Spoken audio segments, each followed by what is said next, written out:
दोस्तों जय मसीह, आप सभी का प्रभु यीशु मसीह के नाम में बहुत बहुत स्वागत है 5 minutes Bible study with pastor Daniel Raj के इस प्रोग्राम में। दोस्तों जल्दी से आगे बढ़ने से पहले, विषय रखने से पहले आपको याद दिला दे, अगर आप मेरे चैनल को पहली बार देख रहे हैं और आपने अभी तक सब्सक्राइब नहीं किया है, जल्दी से कर ले, क्योंकि मैं बहुत सारे विषय पे अभी बात कर चुका हूँ और भविष्य में भी करने जा रहा हूँ। इसलिए आप सभी लोग जो है सब्सक्राइब कर लेंगे तो मेरे मैसेजेस जब अपलोड होते हैं तो आपको मिलते रहे। याद रखो, डैनियल राज यूट्यूब चैनल से पैसे नहीं कमाता, मैं सिर्फ परमेश्वर के राज्य और उसके किंगडम के लिए काम कर रहा हूँ। चलिए दोस्तों, जल्दी से आपको याद दिला देता हूँ, चैनल को आपको सब्सक्राइब करना है, आइकॉन बेल प्रेस करना है और साथ ही साथ मेरा पेज है उसको लाइक कर लीजिए और इस प्रकार का थंब आएगा उसको प्रेस करना है। और साथ ही साथ मसीह मंथन बैठक व्हाट्सएप ग्रुप ऑलरेडी स्टार्ट हो चुका है दोस्तों, जिसमें से आपको इनमें से किसी एक नंबर पे कॉल करना है और उनको कहना है कि वो आपको मसीह ग्रुप में ज्वाइन कर दे।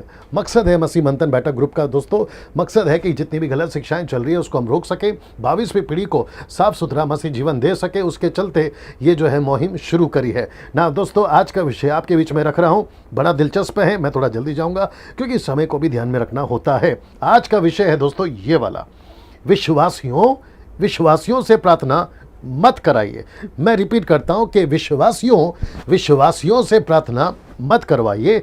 मैं इस विषय पर बात करने से पहले आपको फिर से याद दिला देता हूं कि डैनियल राज कोई भी स्टेटमेंट जब देता है यूट्यूब पे, चर्च में, कन्वेंशन में, क्रूसेड में, मीटिंग्स में, कहीं पे भी, तो पूरी जांच करता है, स्टडी करता है, परखता है, क्या कहते हैं, ट्रांसलेशंस को स्टडी करता है जो अलग अलग लैंग्वेजेस के हैं, उसके बाद ही आपके बीच में आता हूं।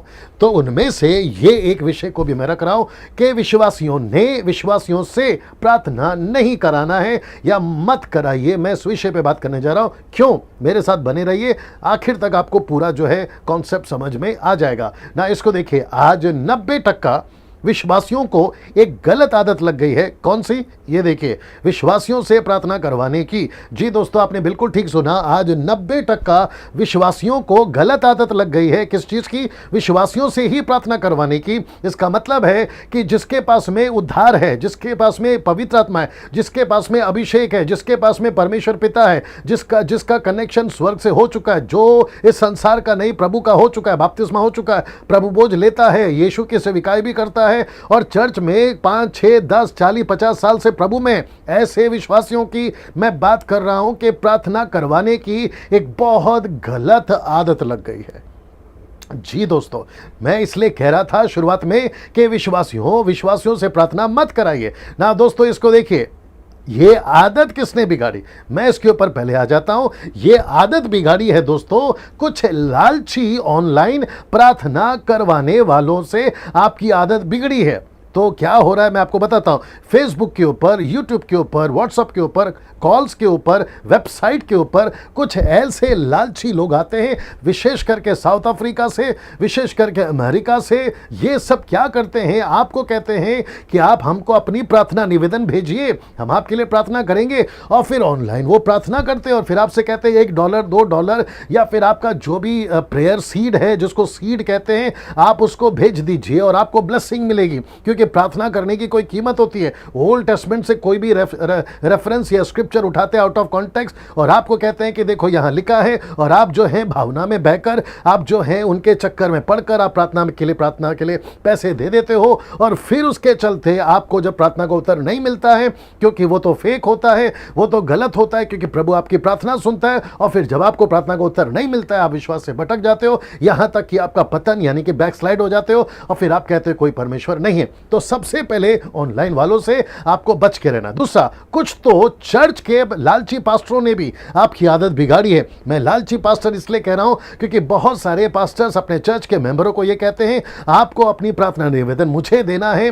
और साथ में 500 का नोट, 1000 का नोट या 2000 का नोट, जो कि जब 1000 का नोट चल रहा था तब मैंने देखा है लोगों को ये करते हुए, और उसके चलते चर्च के जो मेंबर हैं वो कहते हैं हमारा पास्टर को हम ऑफरिंग देंगे और वो हमारे लिए प्रार्थना करेंगे। मैं वापस कहता हूं ये भी गलत है और यहां से आपकी आदत बिगड़ रही है ना। इसको देखिए, कुछ को तो इंटरनेशनल मेगा जो चर्चेस हैं, नेशनल, इंटरनेशनल मेगा जितने भी चर्चेस हैं, वो भारत में हो, अमेरिका में हो, अफ्रीका में हो, उन लोगों ने भी आपकी आदत बिगाड़ी है। वो कैसे बिगाड़ी है मैं आपको बताता हूं। जैसे कि LIC फॉर्म होता है ना, वो कहते हैं कि आप हमारा जो फॉर्म है उसको फिलअप कर दो, LIC का फॉर्म फिलअप कर दो, और आपके परिवार का, आपके घर का जो है हम जो है आगे भविष्य में ख्याल रखेंगे। वैसे कुछ लोग क्या कहते हैं कि आपके बच्चों बच्चों का फॉर्म भर दो, आपके परिवार का, पति का, पत्नी का, बिजनेस का, नौकरी का, और फिर उसके चलते हम प्रार्थना करेंगे। ऐसे कितने सारे फॉर्म जिसको कहते हैं प्रार्थना फॉर्म आप लोग भर देते हो। फिर आपको ऐसा लगता है कि जब वो प्रभु का दास प्रार्थना कर रहा है तो फिर हमें प्रार्थना करने की जरूरत नहीं है। तो इन सब के चलते आपकी आदत बिगड़ी है ना। इसको देखिए, दूसरों से प्रार्थना करवाने में सबसे ज्यादा हाथ मैं आपको बताता हूं किसका है, महिलाओं का।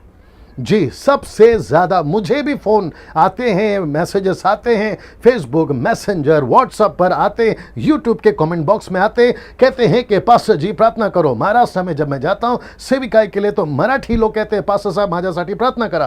तो ऐसे बहुत सारी महिलाएं पंजाब से, कर्नाटका से, गुजरात से, महाराष्ट्र से ऐसे आते हैं और सबसे ज़्यादा महिलाएं देती हैं। महिलाएं इसलिए देती होंगी या देती हैं क्योंकि उनके पति बिगड़े हुए होते हैं, शराबी होते हैं, बड़ा बेटा बिगड़ा होता है, XYZ, और उसके चलते वो बहुत सारी प्रार्थना निवेदन देती हैं। तो मैं उन सभी महिलाओं को जो अभी देख रही हैं, उन सभी को मैं कहना चाहता हूं, आप प्रार्थना निवेदन देना बंद करिए। किसी भी सेवक को, आपके चर्च के पास्टर को प्रार्थना निवेदन देना बंद करिए। मैं आपको आखिर में बताऊंगा कि आपको करना क्या है और साथ ही साथ पुरुषों को भी करना क्या है ना। इसको देखिए, आइए देखते हैं वचन क्या कहता है इस विषय पर, किस विषय पर विश्वासियों से प्रार्थना करवाना है या नहीं करवाना है, इस विषय पर देखते हैं। सबसे पहला यिर्मयाह उसका 33:3 क्या कहता है? कहता है, मुझसे प्रार्थना कर और मैं तेरी सुनकर, ये देखिए, मुझसे प्रार्थना कर मैं तेरी, ये शब्द है ना तेरी, इसका मतलब है आपको खुद प्रार्थना करना है और तुझे बड़ी सी बड़ी और कठिन बातें बताऊंगा जिन्हें तू अभी नहीं जानता या नहीं समझता। अब इसको देखे, मत्ती 6:6 यीशु के मुंह से निकला हुआ शब्द है। यीशु कहता है, परंतु जब तू प्रार्थना करे, ये देखिए पहला था तेरी, अब यहां लिखा है तू जब प्रार्थना करे तो अपनी कोठरी में जा, द्वार बंद करके अपने पिता से जो गुप्त में प्रार्थना कर, और तब तेरा पिता जो गुप्त में देखता है तुझे, ये देखिए, तुझे प्रतिफल देगा।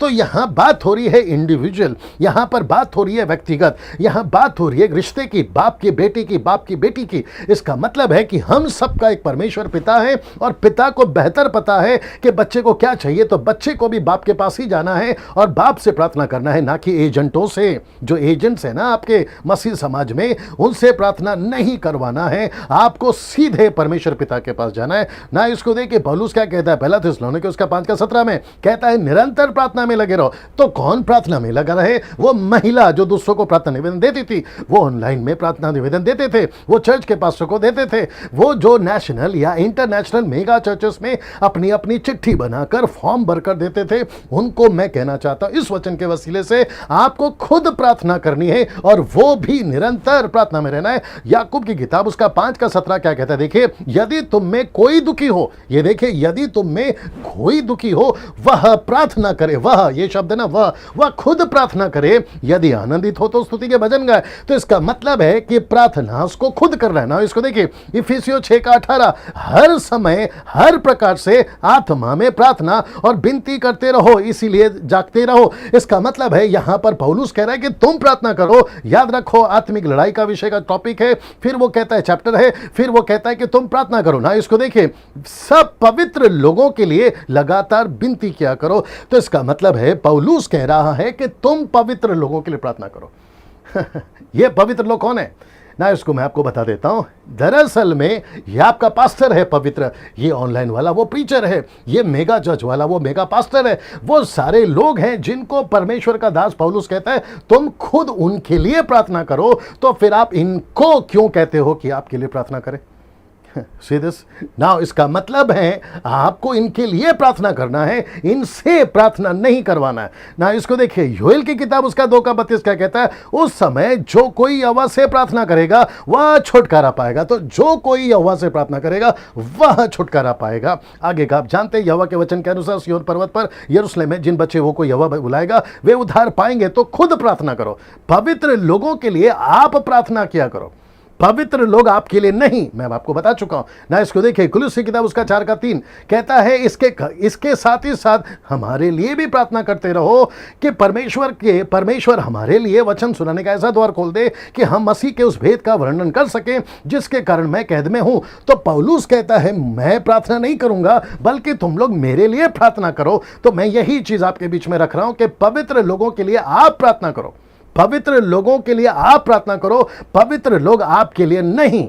ये बात को समझना होगा ना। इसको देखिए दोस्तों, अब अंत में प्रार्थना खुद करिए, चाहे कोई भी समस्या हो ना। मैं लिस्ट रखने जा रहा हूं, वो लिस्ट में सबसे पहले आता है बच्चा बीमार है, फिर कहते हैं पत्नी गर्भवती है, फिर कहते हैं माँ बीमार है, पिताजी अस्पताल में, फिर कहते हैं व्यापार नहीं चल रहा, फिर कहते हैं नौकरी नहीं मिल रही, फिर कहते हैं कि मेरे घर में हादसा हो गया, दुष्ट आत्मा दिखते हैं, फिर कहते हैं कर्जा बढ़ गया, किसी का दुर्घटना हो गया, फिर कहते हैं मेरी पत्नी से तलाक होने जा रहा है, आप प्रार्थना करो, फिर पति का तलाक हो रहा है, मैं क्या करूं, पति मुझे तलाक दे रहा है, क्या करूं, मेरे बच्चे बिगड़ गए हैं, बच्चों की शादी नहीं हो रही है, बच्चों का पढ़ाई में ध्यान नहीं लगता, और फिर कोई मेरा पैसा लेकर गया है, पैसा नहीं लौटा रहा है। इन सब के लिए आपको खुद प्रार्थना करनी है। इन सब में अगर आपको लगता है कि आप किसी लिस्ट में, और आपने भविष्य में कभी, ये लिस्ट मुझे कहां से मिला, क्योंकि मुझे लोग कहते हैं कि प्रार्थना करो, और इसके चलते दोस्तों हो ये रहा है कि इन सब के लिए आपको खुद प्रार्थना करना है। समस्या कितनी भी गंभीर हो, आपको खुद प्रार्थना करना है। मैं इस विषय के ऊपर बहुत सारा प्रचार पहले भी कर चुका हूं, इस विषय पर बहुत संक्षिप्त में बता चुका हूं कि कैसे प्रार्थना करना है, खुद को प्रार्थना करना है इन सभी के लिए ना। इसको देखिए, एक वक्त था आप ऐसे थे, एक वक्त था आप ऐसे थे, एक वक्त था आप ऐसे थे, फिर एक वक्त था आप ऐसे थे। उसके चलते क्या हुआ दोस्तों, आप जब ये फोटो को देख रहे हैं, आप जब ये फोटो को देख रहे हैं तो पता चलता है कि एक बाप अपने बच्चे को खाना खिला रहा है, क्योंकि ये बच्चा है, बच्चा खुद से खाना नहीं खा सकता, इसलिए उसको बाप की जरूरत है। बच्चा खुद से जो है दूध नहीं पी सकता, माँ बाप की जरूरत है। लेकिन यही बच्चा जब खुद बड़ा हो जाए, ये देख रहे हैं आप, जब खुद बड़ा हो जाए तो उसको अपना खाना खुद खाना है। मैंने इसलिए डाला है कि अपना खाना खुद खाएं। दोस्तों मैं वापस आपके बीच में रख रहा हूं कि आप जैसे ये पोस्ट में आप देख रहे हैं, वैसे ही आपको समझना, एक वक्त था, आपको एक वक्त था ऐसे प्रार्थना करवाने की, एक वक्त था आपने करवा लिया, लेकिन अब आप सियाने हो गए हैं, अब आप विश्वासी बन गए, अब आप जो हैं प्रभु में परिपक्व हो गए, तो फिर ये वाली हरकत वापस क्यों, आप क्यों ना ये बच्चे बन जाते हैं जिसको कहते हैं बड़ा बच्चा ना। आपके बीच में मैं समाप्ति पर हूं, आपके बीच में मैं रखने जा रहा हूं वापस, विश्वासियों से प्रार्थना मत करवाइए, आप खुद प्रार्थना करिए। आपके पास प्रभु है, आपका कनेक्शन, आपका वॉकी टॉकी जिसको कहते हैं डायरेक्ट बात करना, ये आपके पास में खुद दिया प्रभु ने, और आपको एक्सेस मिला है। एक्सेस का मतलब है आपको एंट्री मिली है डायरेक्ट प्रभु से बात करने की। तो फिर आप बीच में एजेंट को क्यों ढूंढ रहे हो, सेवकों को क्यों ढूंढ रहे हो, ऑनलाइन से प्रार्थना क्यों करवाते हो, बड़े बड़े चर्चेस के पास्टरों के पास से प्रार्थना क्यों करवाते हो, डायरेक्ट प्रार्थना करिए। चलिए दोस्तों, यहाँ पे समाप्त करता हूँ, अगले वीडियो के साथ फिर मुलाकात होगी। जय मसीह, प्रभु आपको आशीष दे।